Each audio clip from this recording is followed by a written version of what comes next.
Ito, ang latest weather update. Alamin ang pinakasariwang ulat panahon ngayon dito sa Information TV Educational Channel. Enteng na may international name na Yagi ay tuluyan na naglandfall dito sa may Vietnam. Pero kung makikita naman po natin dito sa satellite imagery po natin, wala na po itong direktang epekto sa anumang parte ng ating bansa. At dahil din dito sa paglayo na itong bagyong Enteng, ay humihina na rin ang paghatak niya ng southwest monsoon o ng hanging habagat. Pero asahan pa rin natin, makakaranas pa rin ng maulap na papawirin na may mga kalat-kalat na pag-ulan dito sa may Batanes at Babuyan Islands, Ilocos Norte at Ilocos Sur.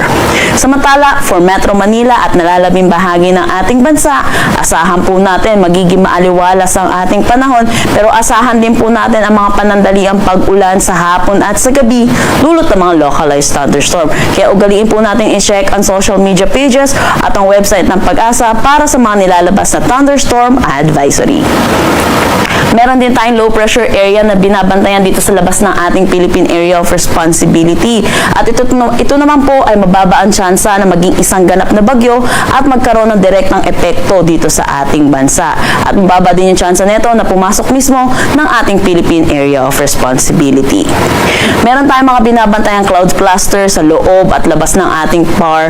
Pero ito po ay patuloy po natin minomonitor kung magiging isang ganap na low pressure area sa mga susunod na araw.